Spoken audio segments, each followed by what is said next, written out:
आज बनवणार आहेत आम्ही भेंडी. तर भेंडी आणलेली आहे, त्यातून स्वच्छ धुवून घेऊन कट करून घेतलेली आहे.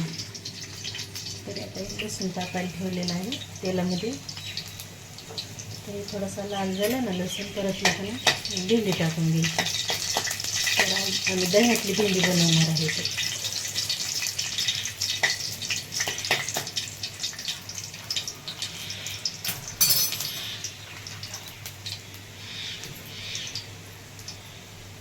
तर लाल लसूण झाला ना, त्याची टेस्ट भेंडी लागते. तर याची भेंडी टाकून द्यायची.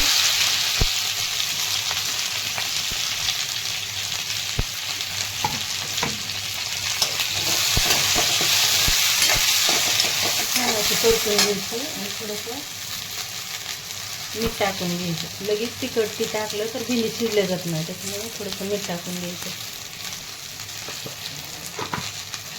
आणि त्यामध्ये थोडी वाफलून घ्यायची भेंडी.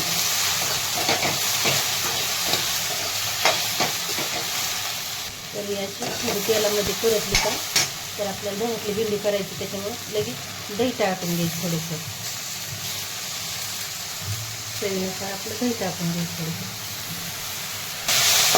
थोडंसं हलवून घ्यायची. एकदम मिडियम गॅसवर ठेवायचे. एकदम फुल गॅसवर केले तर करपली जाते. तर हे एकदम बारीक नाही करायचं. बारीक जर केला तर चिकट होऊ शकते भेंडी, त्याच्यामुळं थोडासा मोठा मोठाच कूट ठेवून घ्यायचा. थोडासा कूट टाकून घ्यायचा.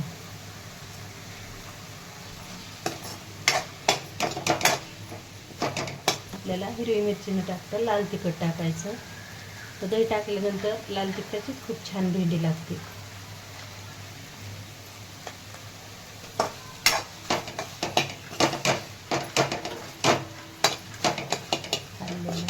शकता भेंडी खाण्यासाठी तयार झालेला आहे. या सोप्या पद्धतीनेच तुम्ही पण भेंडी करू शकता. तर व्हिडिओ जर तुम्हाला आवडला तर लाईक करा. या भेंडी खायला.